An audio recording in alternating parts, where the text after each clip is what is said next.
Welcome to today's guide. Many users often decide to stop using certain apps. And if you are looking to permanently remove your Brainly account, this video will walk you through the full process. I will explain each action clearly. First, open the Brainly app on your phone.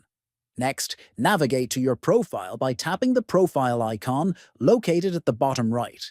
Then, at the top right corner, click on the settings icon to access the app settings.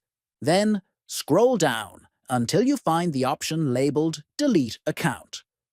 Once you see it, tap on it to proceed. After that, check the box that says, I understand, to confirm you are aware of the consequences of deleting your account. Now, tap on Delete My Account, and you will be asked to enter your password for verification. Finally, after entering your password, select Yes, I confirm that I want to delete my account. Your Brainly account will now be permanently removed. Please subscribe to the channel, like the video, and share it with others who might find it useful. Thanks for watching, and see you in the next video.